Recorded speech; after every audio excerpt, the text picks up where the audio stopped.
오늘 본문 2절을 보면은 아버지와 어머니를 공경하는 것이 약속 있는 첫 계명이라고 합니다. 이것이 무슨 뜻이냐면 10계명의 제5계명을 보면 알 수 있습니다. 제5계명은 내 부모를 공경하라. 그리하면 내 하나님 여호와가 내게 준 땅에서 내 생명이 길리라. 이렇게 말합니다. 그러니까 내 부모를 공경하라. 이게 계명이죠. 그리고 약속이 따릅니다. 어떤 약속이냐면 그리하면 내 하나님 여호와가 내게 준 땅에서 내 생명이 길리라 라는 약속이 따릅니다. 그래서 이 5계명은 약속이 있는 계명이다 이렇게 표현을 합니다. 그런데 왜 부모를 공경하면 땅을 소유하게 되고 오래 살게 될까요? 첫째로 그 이유가 오늘 본문 1절에 나옵니다. 6장 1절 보면 자녀들아 주 안에서 너희 부모에게 순종하라. 이것이 옳으니라 그럽니다. 우리가 남이 잘못했을 때 용서하는 것, 남이 어려움이 있을 때 돕는 것, 이것은 주님이 보시기에 옳습니다. 그래서 옳은 것이기 때문에 주님께서 축복하여 주십니다. 그래서 부모에게 순종하는 자는 땅을 소유하게 되고 그리고 오래 살게 됩니다. 그리고 두 번째로는 이 제5계명이 10계명에서 차지하는 위치를 보면 알 수가 있습니다. 10계명은 1계명에서 4계명까지는 하나님에 대한 사랑이고 그리고 5계명서부터 10계명이 이웃에 대한 사랑입니다. 그래서 6계명은 살인하지 말라, 7계명 간음하지 말라, 8계명 도둑질하지 말라, 9계명 거짓 증언하지 말라, 그리고 10번째 계명이 이웃의 것을 탐내지 말라입니다. 그런데 살인, 간음, 도둑질, 거짓 증언, 그리고 이웃의 것을 탐내지 않는 것, 이것을 사람이 누구에게 어떻게 배웁니까? 가장 첫 번째로는 자녀는 부모에게 배웁니다. 태어나자마자 접하는 존재가 부모입니다. 그래서 학교에서 교사에게 배우기 전에 먼저 부모에게 배웁니다. 그래서 자녀의 교육에서 가장 중요한 그리고 첫 번째 존재가 부모라고 할 수 있습니다. 그래서 부모에게 순종한다라는 것은 부모가 가르쳐 주는 바, 우리가 신자이면은 하나님의 교훈과 훈계 이것으로 가르치지 않겠습니까? 그래서 이것을 부모를 공경한다는 것은 주의 교훈과 훈계를 그대로 받아들인다. 이대로 행하는 자는 시간이 흐르면 사람들에게 인정을 받기 때문에 땅을 소유하게 되고 그리고 평안을 누리며 건강하게 풍요함 속에서 오래 살 수가 있습니다. 오늘 본문 4절을 보십시오. 또 아비들아 너희 자녀를 노엽게 하지 말고 오직 주의 교훈과 훈계로 양육하라 입니다. 5월 8일이 어버이날입니다. 어버이날은 자녀가 부모에게 효도하는 것, 이것을 다시금 한번 다짐하는 것, 이제 이런 차원만이 아니라 그리고 부모가 자녀에게 어떻게 해야지 되는가라는 차원도 있습니다. 이때 아비들은 자녀를 노엽게 하면 안 됩니다. 그런데 부모들이 자녀를 노엽게 할 수 있지요. 이렇게 상처를 주는 거예요. 그래서 시간을 같이 보낸다라는 것은 시간을 같이 보내는 양측이 관계를 잘 설정하지 않으면 이렇게 쌓이는 것이 많습니다. 그래서 정에는 꼭 고운 정만이 아니라 미운 정이 있어요. 이게 좀 더 심해지면 분노가 됩니다. 그래서 자녀가 부모에 대해서 갖는 분노와 서운함 이런 게 있어요. 또 학생이 교사에게 있습니다. 또 부하 직원이 상사 직원에게 있어요. 그런데 자녀나 학생이나 부하 직원은 자신이 부모가 되어보고 상사가 되어보고 교사가 되어 보면은 이분들이 어떠한 마음으로 이렇게 했는가 이제 상당 부분 이해하기는 하지요. 근데 이러한 이해의 범주를 넘어서서 부모가 자신의 혈기 때문에, 자신의 욕심 때문에 자녀를 잘못 대하면 자녀에게 이것이 분노로 그리고 상처로 쌓입니다. 그래서 부모가 된다라는 것은 이러한 자신의 혈기를 다스릴 수 있는 이러한 절제력을 가져야지 된다 이겁니다. 또 부모가 자녀에게 가르칠 때 자신의 이런 계통 철학을 가르치면 안 돼요. 자신의 경험을 가르치면 안 되고 오직 주의 교훈과 훈계를 가르쳐야지 됩니다. 그러려면 주의 교훈과 훈계가 무엇인지 부모가 먼저 알아야지 됩니다. 자녀는 부모가 무엇을 좋아하는지 본능적으로 알아요. 왜냐하면 늘 젖 먹을 때부터 부모의 얼굴을 보기 때문에 우리 부모님의 얼굴에 근육의 어느 부분이 움직이면 정말 저거는 기뻐하는 바다. 어느 부분이 움직이면 겉으로는 좋아하지만 속으로는 싫어하는 거다. 이걸 본능적으로 생존하기 위해서 압니다. 그래서 부모의 가치관과 이런 감정 체계까지도 자녀는 대부분 닮아가는 것이에요.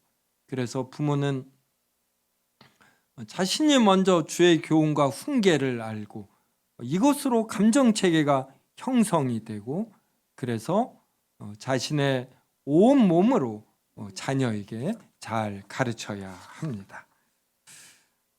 4장 1절도 보십시오. 자녀들아 주 안에서 너희 부모에게 순종하라 그래요. 여기서 이 주 안에서가 무엇이냐면 6장 4절에 있는 주의 교훈과 훈계가 됩니다. 자녀들아 주의 교훈과 훈계 안에서 너희 부모에게 순종하라 이러한 뜻도 되는 거예요. 그래서 주 안에서는 주님의 영광을 위해서 주님이 우리를 위해 하신 일을 인해서 주님의 진리대로 순종하라 이러한 뜻이 되는 것입니다. 우리나라는 유교 문화권의 영향으로 효도가 얼마나 강조되는지 몰라요. 효는 백행의 근본이다. 이러한 말들 제가 어렸을 땐 참 많이 언론 등을 통해서 참 많이 들었습니다. 그러다 보니까 옳고 그름에 상관없이 부모에게 효도하는 것이 가장 큰 미덕으로 이어집니다. 하지만 우리 신자들은 이런 부모의 심기, 부모가 무엇을 좋아하는 것보다 더 중요한 것은 주의 영광이 되고 주의 진리가 되는 것이에요. 그래서 자녀들은 부모가 주 안에서 주의 교훈과 훈계로 양육할 때 이때 순종하는 것이지 이것을 벗어나는 것에 대해서는 지혜를 잘 발휘하며 대처해야 합니다. 부모가 하나님을 몰라서 또 하나님을 알지라도 이런 주일날 학원에 가서 공부하게 한다든지 또 주님의 일보다 사람의 일을 우선할 때 그때 자녀들은 아주 지혜롭게 잘 대처해야 합니다. 마태복음 10장 34절에서 38절을 한 절씩 읽겠습니다. 내가 세상에 화평을 주러 온 줄로 생각하지 말라. 화평이 아니요 검을 주러 왔노라.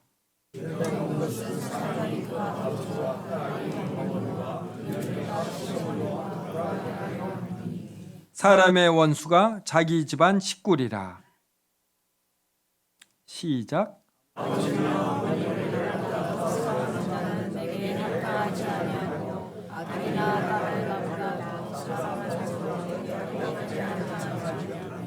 같이 읽습니다. 또 자기 십자가를 지고 나를 따르지 않는 자도 내게 합당하지 아니하니라. 예수님은 세상에 화평이 아니라 검을 주러 왔습니다. 이때의 의미는 예수님은 진리이고 빛이지 않습니까? 빛이 어둠에 비치면 어둠은 물러납니다. 빛과 어둠은 같이 하지 못합니다. 이런 면에서 검이라는 것이에요. 예수님은 오셔서 진리의 말씀을 선포하십니다. 그러면 이 진리의 말씀을 이렇게 깨닫고 받아들이는 자가 있고 받아들이지 않고 역행하고 대적하는 자가 있습니다. 그러면 이 사이에 긴장과 갈등 그리고 이 분리가 발생이 됩니다. 이런 면에서 예수님은 검을 주러 왔어요. 그래서 똑같은 말씀을 한 집안이 들어도 이 집안의 어떤 구성원은 받아들이고 어떤 구성원은 받아들이지 못합니다.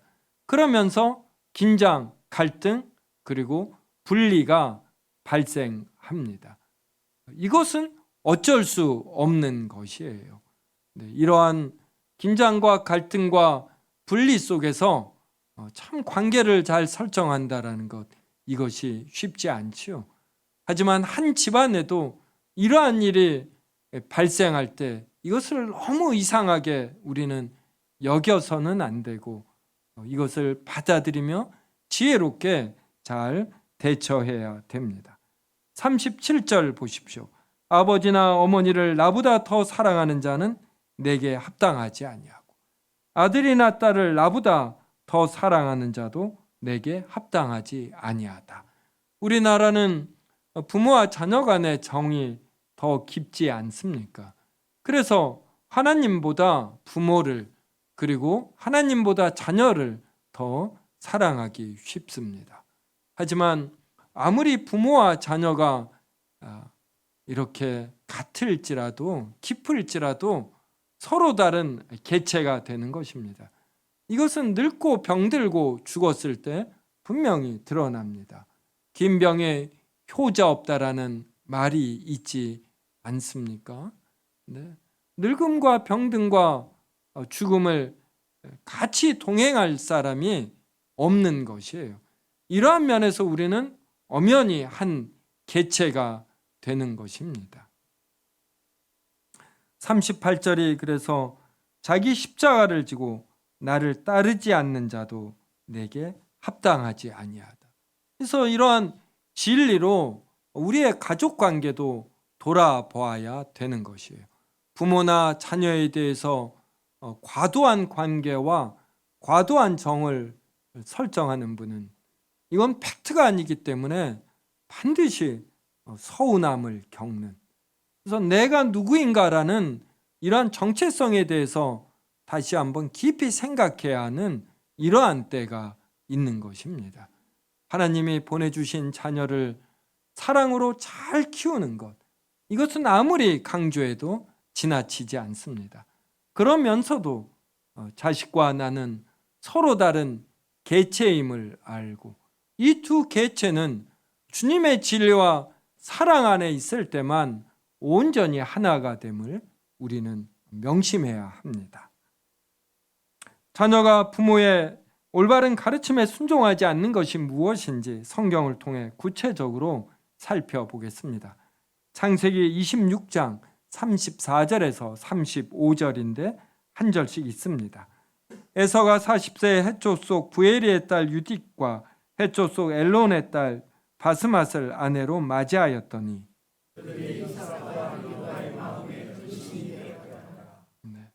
아브라함, 이삭, 에서와 야곱은 하나님께서 특별히 택하셔 가나안 땅에 살도록 하셨습니다. 이것은 아브라함이 살던 당시 가족 친지하고도 거리를 두며 하나님의 택한 백성으로 구별된 삶을 살기 위해서입니다. 그러므로 아브라함도 이삭도 이방인과 결혼하지 않았고, 그러므로 에서와 야곱도 그러해야 합니다. 그런데 에서는 정작 가장 중요한 이 원리를 알지 못했어요. 그래서 에서에게는 하나님께서 아브라함을 가나안 땅으로 부르신 이유, 이것을 이런 진리적 차원에서 알지 못했습니다. 단순히 자신들이 이방 민족보다 더 뛰어나다, 이 정도로 생각을 했습니다. 그래서 그는 이방 민족과 결혼하는데 주저함이 없어요. 어떤 진리적 차원에서는 분별력이 없는 것입니다. 똑같은 한 사람으로 생각해서 그들 중에 어떤 품행이 단정하고 행동이 어떤 지혜가 있는 이러한 여자를 택해서 결혼을 했습니다. 그런데 이삭과 리브가는 자신들이 왜 하나님의 부름을 받았는지, 온전한 구원과 영원한 생명으로 구원을 받은 것을 알기 때문에 에서의 이러한 행동을 인해서 아주 크게 근심을 했습니다. 에서의 이어지는 행위도 보겠습니다. 창세기 28장 6절에서 9절입니다. 한 절씩 읽겠습니다. 에서가 본즉 이삭이 야곱에게 축복하고 그를 밧단 아람으로 보내어 거기서 아내를 맞이하게 하였고 또 그에게 축복하고 명하기를 너는 가나안 사람의 딸들 중에서 아내를 맞이하지 말라 하였고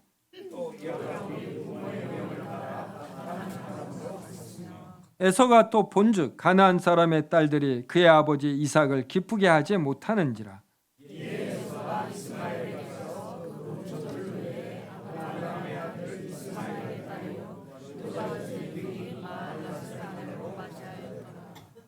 네. 에서가 부모에게 반항하는 마음으로 부모가 싫어하는 이방 여인과 결혼을 합니다. 이삭이 야곱에게 축복하지 않았습니까? 이것을 보면서 에서가 이제 빈정이 상했고, 그런데 우리는 빈정이 상해도 그때 이 감정을 추스르며 무엇이 팩트인가, 무엇이 옳은 것인가, 이러한 사고를 해야지 됩니다. 그래서 옳은 것으로 자신의 감정을 이렇게 통제해 가야지 되는데 에서에게는 이러한 것이 없었습니다. 그래서 부모의 삶의 원리, 이것이 그렇게 중요하지 않고 나의 삶의 원리, 내가 인생을 살며 깨달은 교훈과 훈계, 이것으로 인생을 꾸려가겠다, 이러한 식으로 이방 여인과 결혼을 했어요. 이것이 바로 아담과 하와가 선악의 열매를 따먹는 이러한 동기, 어떤 태도와 너무나 닮습니다. 에서가 나름의 분별력과 리더십이 있기 때문에 에서가 그 후손으로 함께 에돔 족속을 이룹니다. 에돔 족속은 그 후에 한 나라로 형성이 되어 이스라엘을 대적하고 여러 전쟁이 있었어요. 바벨론 때에야 멸망했던 어떤 큰 민족을 이루었습니다. 그런데 바벨론에 멸망당한 이후 그 흔적이 없습니다. 그래서 몇백 년간 큰 민족과 나라를 이루는 것, 이것이 의미가 없는 것이에요. 그런데 에서는 이러한 것에 큰 가치를 둔 것입니다. 그래서 주의 교훈과 훈계, 인생의 참된 삶의 원리가 무엇인가, 이것을 아느냐 모르느냐, 이건 너무나 중요한 것이고, 부모는 자녀를 가르칠 때에 꼭 주의 교훈과 훈계로 가르쳐야지 좋은 대학 가는 것, 좋은 직장 가는 것, 좋은 사람과 결혼하는 것, 여기에 이거 참 중요하죠. 근데 이것이 먼저 우선이 되어서는 안 됩니다. 우리 사회는 요사이 너무 이러한 것에 몰두되어 있어요. 그래서 좋은 대학에 못 가고 좋은 직장에 못 가면, 그리고 좋은 집에 살지 못하면 인생이 이류가 되고 실패한 인생이 되는 것입니다. 근데 그렇지 않아도 인생은 나름 넉넉하고 그리고 기쁘게 살 수 있는데 말입니다. 마가복음 8장 31절부터 37절도 한 절씩 읽겠습니다. 인자가 많은 고난을 받고 장로들과 대제사장들과 서기관들에게 버림받아 죽임을 당하고 사흘 만에 살아나야 할 것을 비로소 그들에게 가르치시되,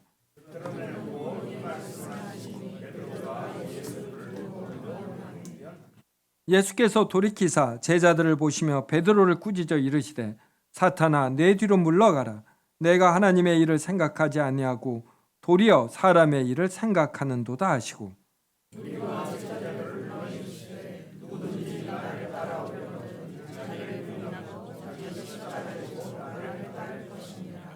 누구든지 자기 목숨을 구원하고자 하면 잃을 것이요 누구든지 나와 복음을 위하여 자기 목숨을 잃으면 구원하리라.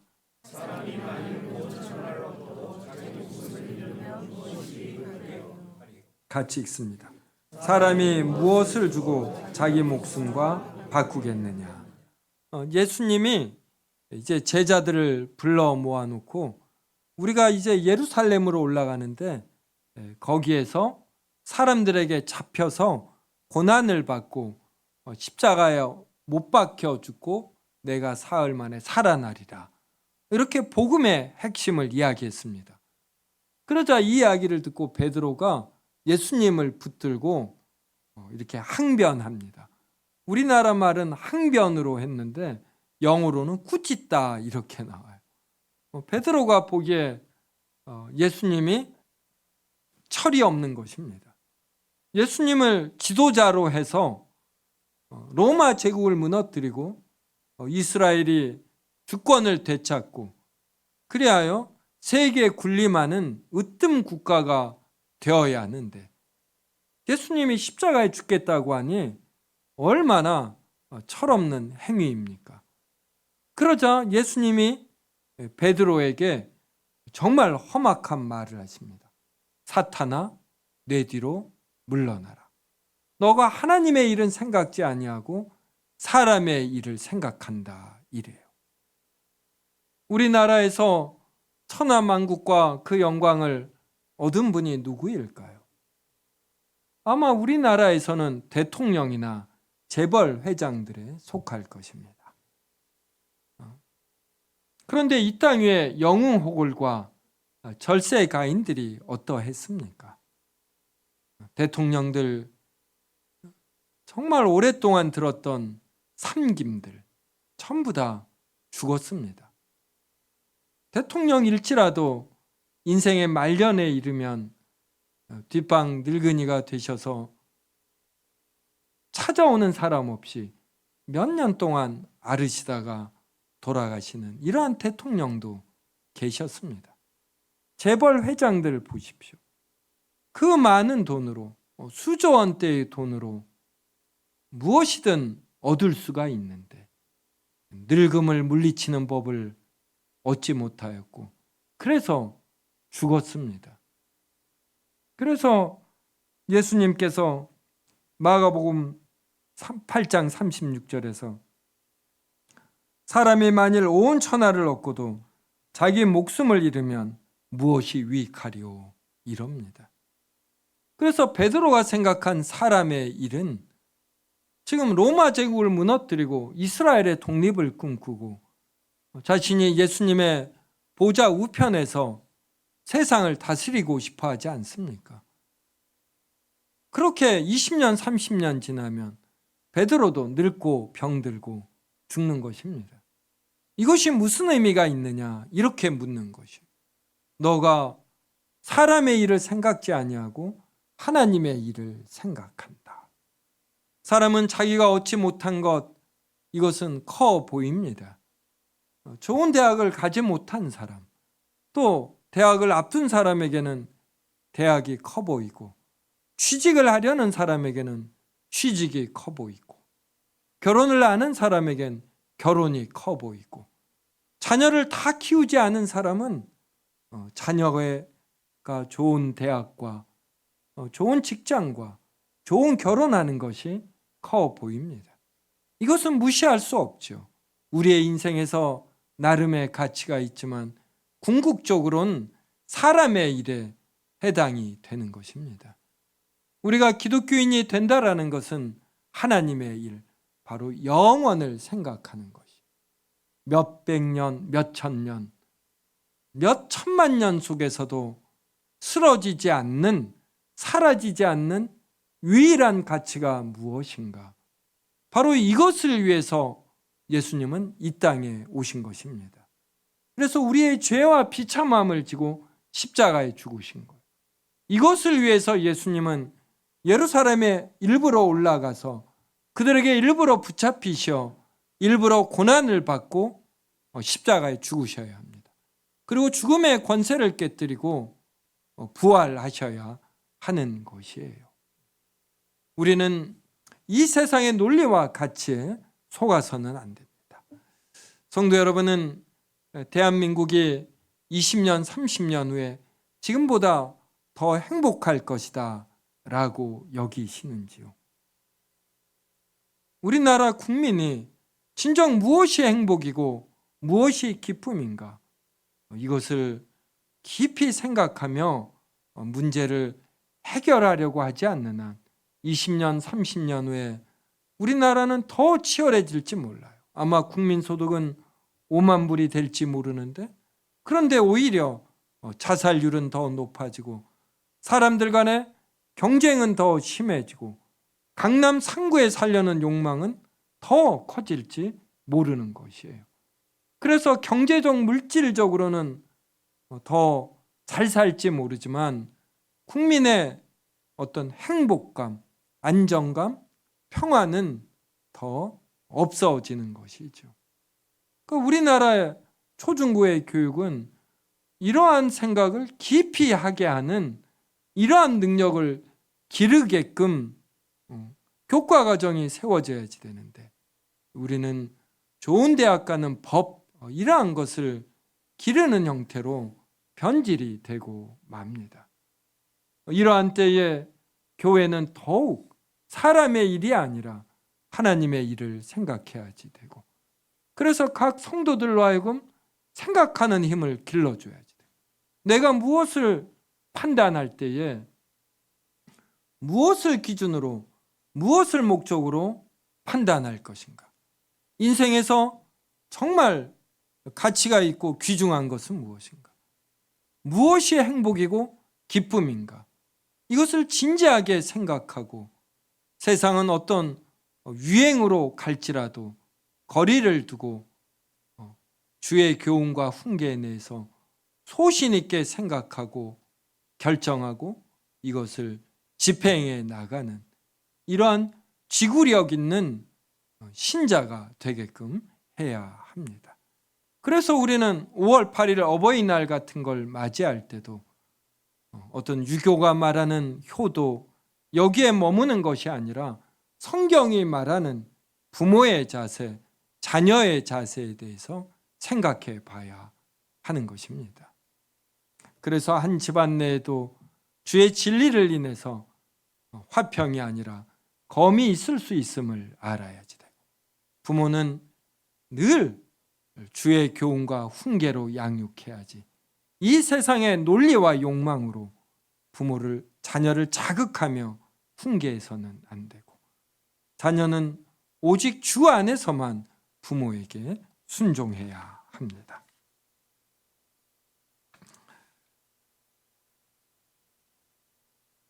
이것이 가능하려면 자기를 부인하고 자기 십자가를 지고 예수님을 따라야 합니다. 예수님과 복음을 위하여 자기 목숨을 잃어야 합니다. 이러려면 우리의 어떤 전체적인 사고, 이것이 다시금 리빌딩 되어야 하는 것이죠. 심리의 집단 동조, 이러한 표현이 있습니다. 그러니까 예를 들면은, 자, 이거와 이거를 보십시오. 어느 게 더 길이가 깁니까? 이게 더 길지요, 이렇게. 그런데 앞에 세 사람이 이게 더 길다고 하는 거예요. 세 사람은 짠 겁니다. 그러면 네 번째 사람이 어느 걸 길다고 하겠습니까? 이걸 길다라고 하는 비율이 높아요. 이것을 심리적으로 집단 동조 현상 이럽니다. 그래서 이러한 것들은 길이를 재보면 명백합니다. 그런데 이제 추상적인 단어들, 무엇이 행복이냐, 무엇이 기쁨이냐, 이러한 것은 명확하게 잴 수가 없어요. 그러면 다수가 하는 대로 따라가기가 쉬운 것입니다. 특히 우리나라 사람은 유행에 약하지 않습니까? 여러 사람이 하는데 그들과 다르게 할 때 이것을 용인하는 분위기가 우리 사회가 약합니다. 우리 신자들이 이러한 대한민국 상황 내에서 신앙을 유지하며 사는 거, 이거 쉽지가 않은 것이에요. 그러려면 사고력이 있어야지 돼요. 주의 교훈과 훈계 내에서 무엇이 옳고 무엇을 지향하며 살아야 하는가, 이러한 사고력이 있어야지 됩니다. 이러려면 자기를 부인해야지 돼요. 자기 십자가를 지고 예수님을 따라가야지 됩니다. 이 세상의 가치가 아니라 자기를 부인하고 자기 십자가를 지고 따라가야 하는 것이에요. 그래서 우리가 지난 주일에 살펴본 것처럼 어린아이처럼 자기를 낮추는 자가 천국에서는 큰 자입니다. 이것이 의미하는 바가 바로 자기를 부인하고 자기 십자가를 지고 예수님을 따르는 자가 천국에서는 큰 자가 되는 것입니다. 네. 성도 여러분, 자기가 부모라면 다시금 용기를 내어서 주의 교훈과 훈계로 또 자녀를 양육하려고 노력하시기 바랍니다. 이 교육에는 왕도가 없어요. 부모가 자녀에게 정말로 좋은 걸 가르치거든요. 그런데 이것을 자녀가 안 받아들이면 방법이 없는 것입니다. 이 세상의 유행과 이 세상의 가치에 자녀가 함몰되어 부모가 전하는 이 좋은 내용을 이렇게 차버리면 참 방법이 없죠.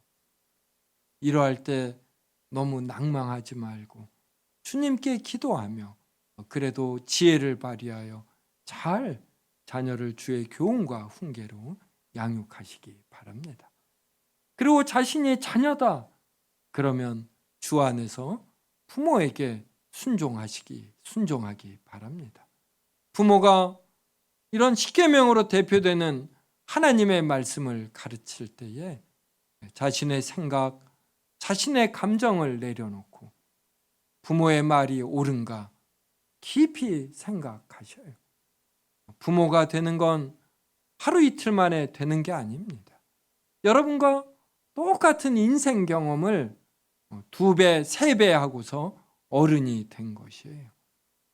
여러분처럼 똑같이 생각하고 여러분과 같은 지혜가 쌓여 어른이 된 것입니다. 쌓인 것에 편견이 있을 수 있지만 그것보다는 경험 속에서 얻은 지혜가 더 많아요. 그래서 부모가 전하는 말 중 편견이라 생각한 것은 나름 제거하고 부모가 경험 속에서 신앙생활에서 얻은 그 주의 교훈과 훈계는 받아들이십시오.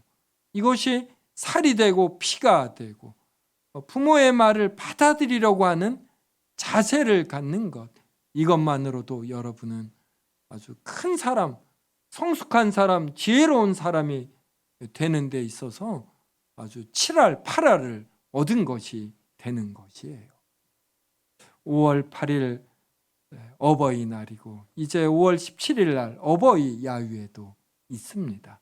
이렇게 가정의 달 5월을 생각하며 우리 신자들은 이 세상의 논리가 아니라 주의 교훈과 훈계로 다시금 부모로서 자녀로서 어떻게 할 바, 이것을 깊이 생각해 보고 또 실행해 보려고 다짐하는 우리가 되기를 주님의 이름으로 기원합니다.